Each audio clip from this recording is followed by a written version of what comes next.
He had Stuart Pankin. Yeah. On the show recently. Yeah. Actually, this past month on the show as a guest, which was really cool. Listen to that interview. Talking about dinosaurs. You listen to it. It's a really good interview. Oh, yeah. Really good interview talking about the show and stuff like that. So I got to plug my buddy. He's a great guy over there. So I got to plug the guy. And Stuart Pankin is the voice of Earl Sneed Sinclair. This show was one of a kind. Oh God, my whole name. So okay, you love this show more than anyone I've ever seen. So you could have this one. Go for it. Oh God, when I was growing up, dinosaurs was the shit. I had the baby doll. I had a shirt of him on Earl's back, and it said "Quality Time." Quality Time. I had I actually still have some of the figures. Only ones I'm missing are Earl and Mr. Richfield. Why don't you tell everyone what the show is? Because I don't know this show. Basically, what this is basically something along the lines of the Flintstones. Only here, it's sentient, sapient dinosaurs in 60 billion and 3 BC, but it's more along the lines of our life. Like, they go to school, they go to work, that sort of thing. It's pretty brilliant. It's a great concept. It's definitely original. Yeah. And just to be clear, it's 1991, 1994. Got it. Continue. Yeah. And also also has probably one of the darkest series finales in history of a TV show. This came up in the interview, actually. Yeah. This came up in the interview. I had to give credit where this show is doing. This was ahead of its time. Yes. This show is very much ahead of its time. If this was, I don't know. This may have been perfect timing or ahead of its time. I'm not sure how to feel about this one. It came out in the middle of the T.G.I.F era. And it got popular because it was in the T.G.I.F era. You know what I mean? It really did. It was in a great time slot. As we mentioned, it came out after Full House in its first season. Which is a fantastic time slot. I think great time slot to have. And according to this, Full House at the time was the number 15 show. That's the highest. Yeah, it's the highest ranking of any show on here, which is impressive. And it turned out to be a classic show. And like I said, the finale was dark. Go ahead, tell about it. Well, basically, spoilers are all over. Wait, go. Okay, what happened is that We Say So, the evil mega company in the show there, has paved over the breeding ground of a bug that is vital to the ecosystem to build a wax fruit factory. Because of this, all the bugs die off and the vines grow. Earl is put in charge of trying to figure out, how to get rid of them. So they try a defoliant that winds up killing off other plant life. And excuse me. It's all good. Yeah. Oh, excuse me again. Sorry. I'll edit that out. Go. Okay. So what happens is he comes up with the idea that, hey, clouds make rain, and Richfield goes with it, so they put bombs in all the volcanoes to try and make clouds to create rain. Unfortunately, this accidentally brings on the Ice Age. And the series ends with the Ice Age and them dying. Yeah. That's crazy. Yeah. As a matter of fact, the last shot of the episode and of the series is the news anchor Howard Hand-Up-Me, who is basically named that because he's a hand puppet. Of course. Puppet. In a very freezing studio and all bundled up, basically saying that for the foreseeable future, there's nothing but wind, snow, and extreme cold. This is Howard Hand-Up-Me. Good night. Why did this Wait. Okay. Good night. Goodbye. And then the last shot of the entire series is this shot of the Sinclair house in a snowstorm. So, yeah, way to go. I have a question, though. Why did these final episodes of this show air in the summer? Because they were leftover episodes. They probably wanted to end the series early. Okay, I was just curious, because this says there's lost episodes. Yeah, they got aired in syndication. Okay, I'm completely honest. You know this better than me, that's why I'm asking. Yeah. You know what I mean? Changing Nature was the finale. Yeah. Yeah, wow, that's crazy. And matter of fact, the synopsis and TV guide had to carry a warning that it would be upsetting for young kids. Wow, you know what? The fact that they had to do that, it says a lot. Yeah. You know what I mean? But it's also one of those where basically they had to do that to get the point across. Yeah, well, duh. Absolutely duh. So then we move on, and like I said, Perfect Strangers was moved to 9 o'clock, and then Family Matters was 9 o'clock. Oh, and even better, Richfield doesn't care about this because he basically says, well, sales are going through the roof on We Say So blankets and We Say So hot cocoa mix. That's where you're watching it. The last time I saw you watching it. Goes, don't you care? All the only thing I care about is what I'm going to do with all this money. Way to be subtle there, show.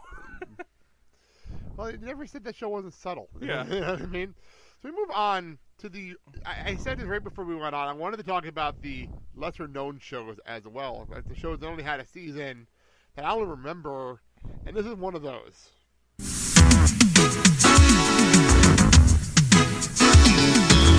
Off in the distance, around the corner.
honestly have no idea what we just watched. I have no idea what we just watched. I don't know if it wanted to be a 80s exercise video or what the fuck. What the fuck was that? This is apparently, if you couldn't tell about the theme song, Going Places. And talk about unlikely couples. Alan Ruck from Ferris Bueller's Day Off, and Heather fucking Locklear. We're sitting here commenting on it as we're watching. I have a feeling that marriage proposal included, "I'd like you to marry me. I also have pictures of you screwing a goat." Seriously, I see blackmail being the only reason these two ended up together. That was amazing. I don't know what the hell that was. That was so random. Apparently, this aired for a season. Not even a full season. I don't know why. It started in September 90 and ended in May 91. I'm trying to find any rating information here to see how bad this did. Because there's nothing. Except in the synopsis of the video on YouTube, it says, which, if anything, proves that Just a Ton of Us should have never been canceled. Which I think is funny. I don't know what the hell we just watched. What the fuck was that? So, well, when Going Places got canceled, let me bring this sound back up. They put this on in its place. Oh, wow, look, I caught one. Man, all I'm catching today is a cold. Ugh, this one's not even cooked. I'm throwing it back. You know, I think that's a good move. I think you should hold out for a fish stick.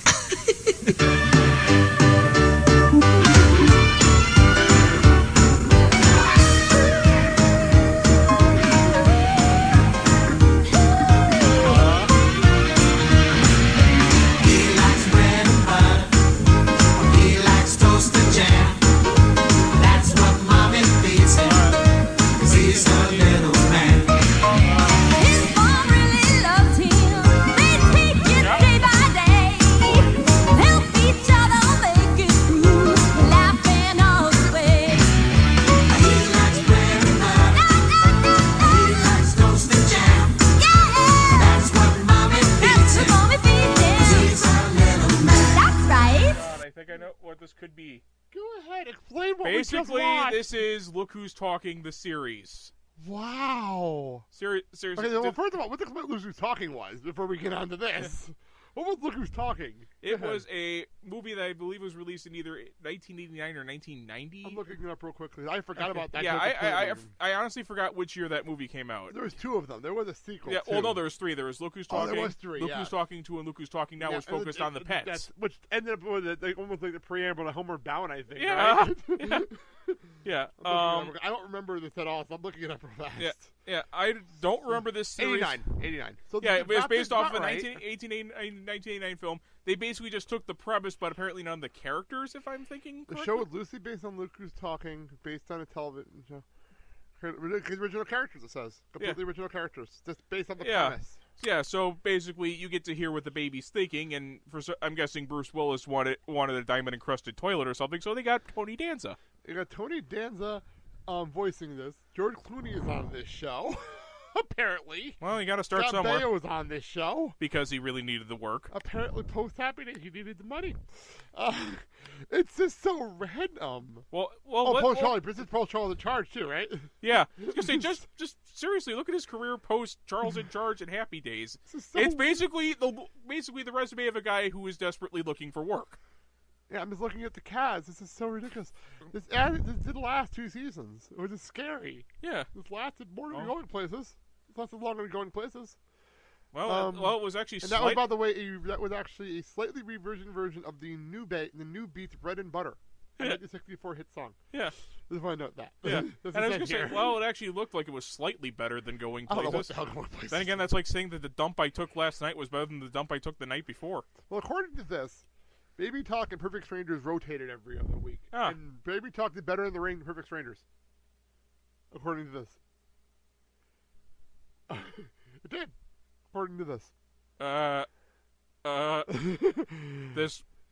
This brain has performed an illegal operation and must shut down. I'm just reading what's written here. What the fuck? What the holy mother of ass? So during the Going Places intro, we noticed somebody. Who did we notice? Stacey Keenan. Stacey Keenan, and she's in the next show we're going to talk about. Because next season we jump to 91-92. This is when Full House moved to Tuesdays. Well, they do say that everybody's got to double themselves somewhere. Well, Full House got moved to Tuesdays at this point. And actually, didn't Family Matters actually somehow go in with going places too? Because there was that one where Steve launched. Oh no, Step by Step. Oh, Step by Step. Yeah, because we'll get to it in a second. One second.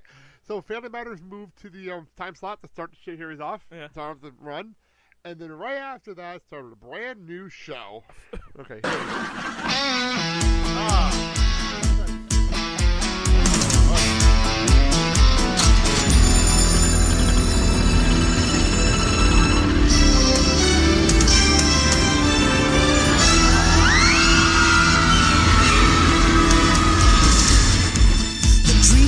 Broken, seemed like all was lost. What would be the future? Could you pay the cost? You wonder, will there ever be a second time around? Oh, when the tears are over and the moment has come, say, my Lord, I think I found someone. You know it will be better, 'cause you're putting it together for the second time around.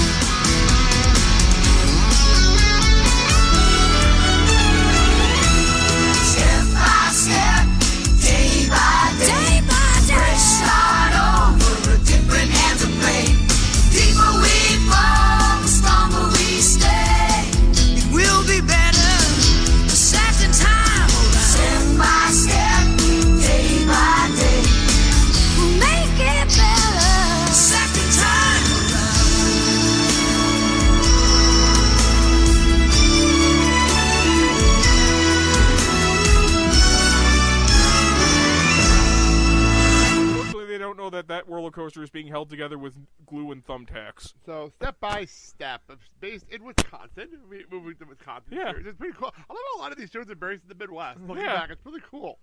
Yeah. A lot of people. This is actually. Jeez, they moved to Wisconsin. I'm shocked to get jobs at Schatz Brewery. Oh, that's 70 shows in Wisconsin too. Yeah. So anyway, Point Place. But anyway, back to this show. This was a lot of people call the modern day Brady Bunch.